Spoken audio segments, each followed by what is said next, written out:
It's the Robert Elms Show on BBC Radio London. Simon Lederman till 1, then Gary Crowley, then an afternoon of sport. What a lineup for a bank holiday. I'm very delighted to say that joining us live now is Tim Arnold. Tim Arnold is a name you'll know. He's a musician and a campaigner. He loves this city, and he also specifically loves Soho. And you have an event coming up, Tim. Tell us about the event. Why is Soho such an important place to you? Welcome, by the way. Thank you. Hi, Simon. Hope you're having a good bank holiday. Yeah, it's great to see you.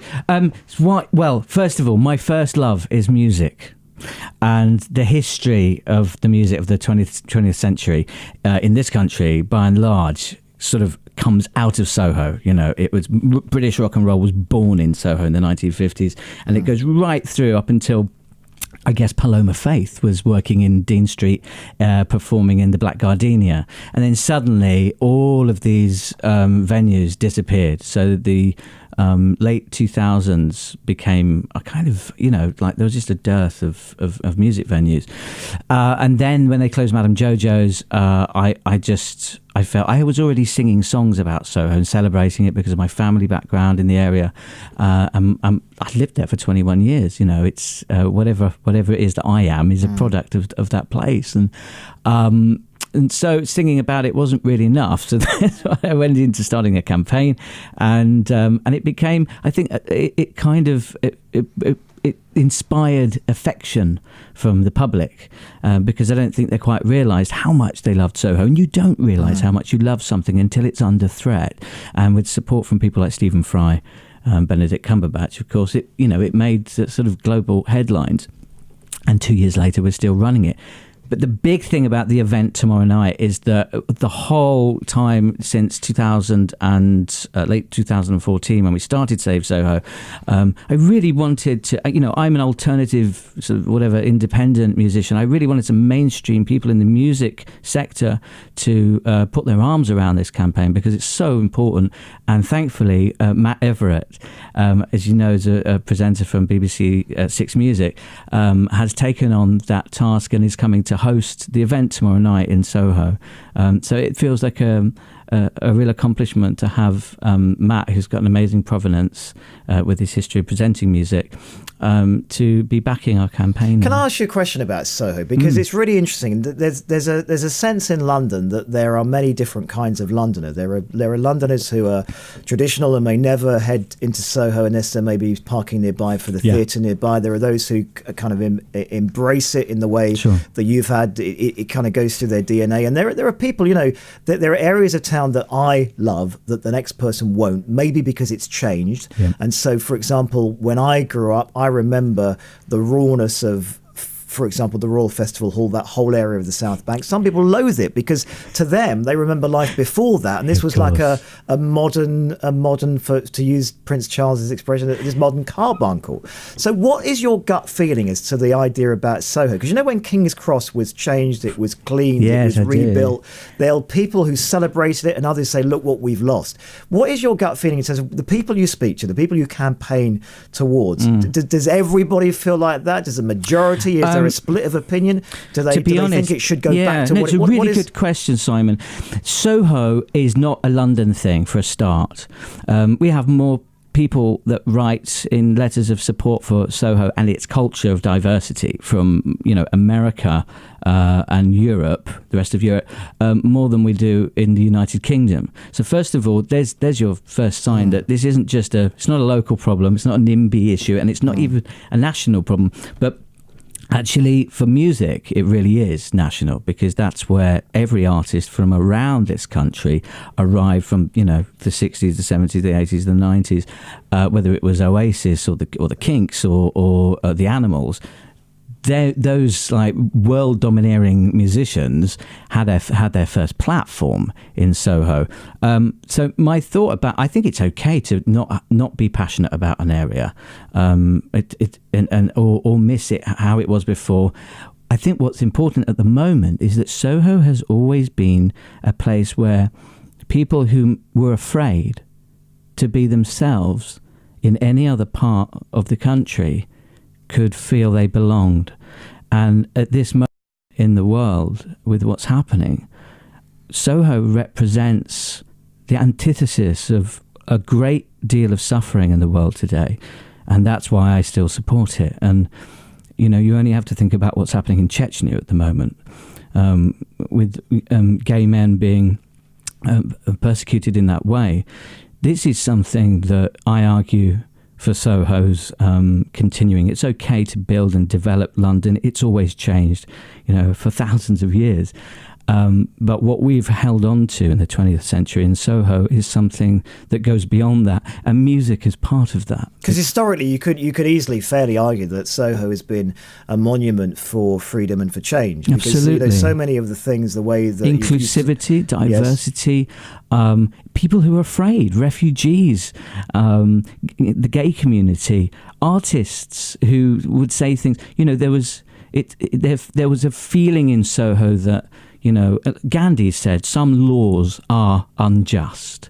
And in a place like Soho, everybody that's worked and lived there have always sort of held that very close to their hearts. And remarkable to think about the numbers of laws that have changed during many listeners' lifetimes. Yes. That is, for people who are growing up today, yes. would be unthinkable to work out where the country has come from to where it is today. So what is exactly happening at the Save Soho event then? So it's tomorrow? Yes, it's tomorrow night. I think there are some tickets left, not many, but there are still some tickets which you can get from the savesoho.com website. So what it is we started that as a response to the closure of music venues. So when I first sat down at a round table meeting with landlords and police and all concerned parties about Soho, with Stephen Fry, who became the chairman for the organisation. There were a lot of people in the room who were saying, music's kind of had its day in Soho, people just want to buy chocolate now. And I was just aghast, naive perhaps, but that's my love. And I represent a community of musicians working independently.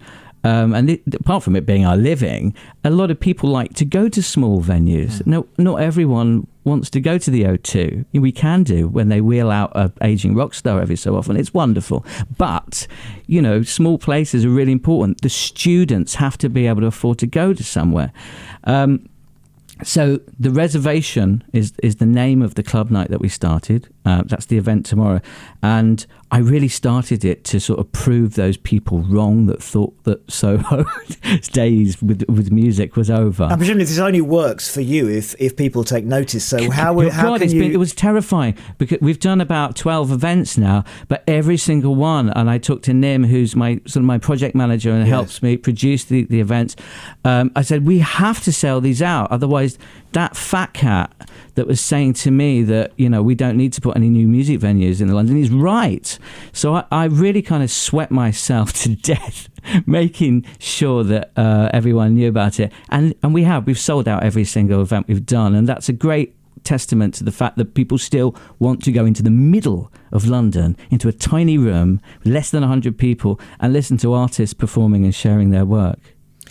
In a sense, though, what you have just said makes perfect logical sense for many people. Who hasn't walked into a bar randomly, wherever it may be in London, let alone in the rest of the country, and thought, live music, I've stumbled across it. This is stumbling across it is the thing. Yeah. It's not about having an app that tells you what music's happening within a 2-mile radius every time you walk into a town. It's about being somewhere, having time to spare and seeing a door open and seeing it's only £10 or £15 or something to see something incredible. That's why we started this, because of Madame Jojo's, which we saved, and it's been largely sort of not spoken about, and that was mainly because we didn't want to sort of go on about it and make the landlords feel embarrassed, because we don't want to do that. But they are reopening Madame Jojo's, and I think it's fair to say that we had a lot to do with that. So do you still live in Soho? You're still there? That is your life? I had to move out. You've gone?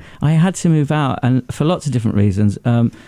The reason I stayed in Soho for so long was because I make a lot of noise. I'm a musician, and I've always had a studio in my home, and nobody complains about noise in Soho, because you'd be a fool to.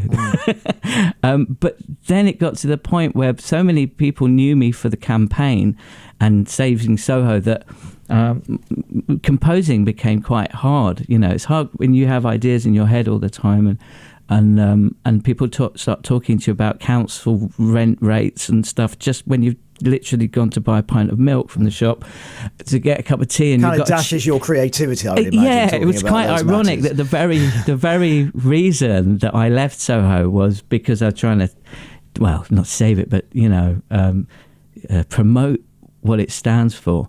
But I'm there 3 days a week at least. Let's give people a chance to find out about this. How can they find out about this event tomorrow night?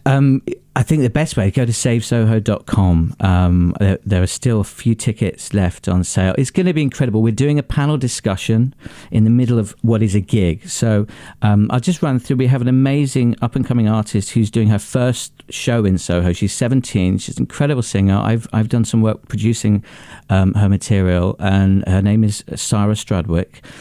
So she'll be performing. I'll be performing a short set of my next album. And we have Blake Morgan coming. Is that tomorrow night? Yeah, I was leading up to that. Sorry. Blake Morgan from New York, who, apart from being an exquisite songwriter and performer, is also a campaigner who believes, like me, that music does have the power to change and affect the world. And he runs a campaign in America called I Respect Music. And we'll both be talking about our campaigns to Matt Everett. And for the first time, we're going to play a song that you have written to, I suppose to reflect the kind of things you're speaking about. Tell us about the song we're going to hear. I suppose so. I'm a supporter of the He for She campaign, that Emily Watson started, which is a UN initiative actually to try to get more men to support women's rights. And I was born and raised feminist, so it was natural for me to become a member. So I started writing a song that was inspired by that.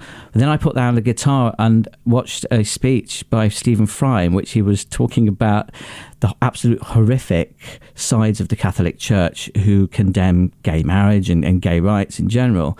And so the songs really ended up becoming a celebration of love without limits. Whether you're two men, two women, whether you're a man supporting a woman or a woman supporting a woman, it's about inclusivity and love, really. And I suppose it's nothing to do with Save Soho, although perhaps living in Soho for that long may be why I ended up writing it. But it does tick the kind of qualities that you're speaking about acceptance, about embracing, about the place to be who you want to be. And not being afraid to be there. Afraid. And I think that's what it's called, what love would want. All right, we're going to play it now. As opposed to what the church would want or what your parents would want. It's what love would want. This is we're going to play this. It's the first time it's been heard on radio. Yes, and it's available. Is it after? It will be available in May. Actually, in early May. I mean, we're going to be servicing it and stuff to radio in the next couple of weeks. But London's getting it first. For giving us to thank you for playing it, Tim Arnold. It's great to see you. Good luck with tomorrow. I know that you will Simon. Continue to go because what you've achieved so far, I think in anybody's eyes is tremendous. I know it will carry on going from strength to strength. I hope so. This is that song. Tim Arnold, great to see you. I say good luck for tomorrow night, Tuesday the 18th. You can find out details on the Save Soho website. Have a great bank holiday weekend.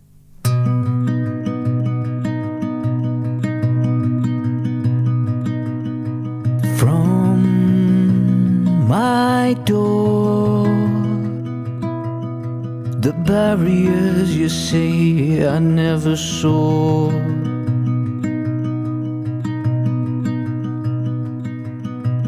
in my mind, you talk about a problem I can't find. He for she, she for he. Ask what love would want, what love would want for you or me.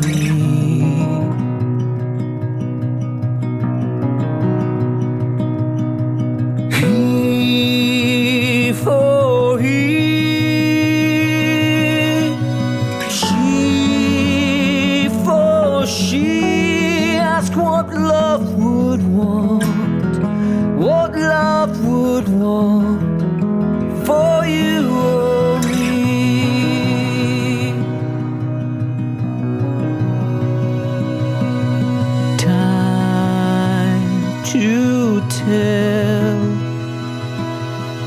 tell you how it is before you yell. Fear you feel will fill you up with nothing but more fear.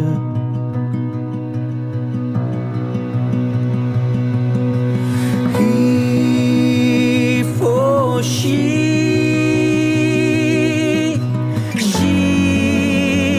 for he. Ask what love would want, what love would want of you or me.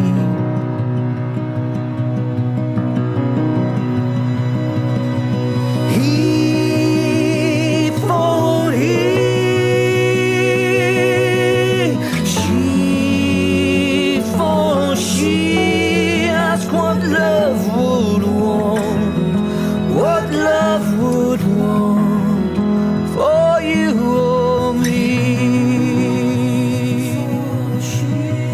Ask what love would want of you or me. Ask what love would want for you or me.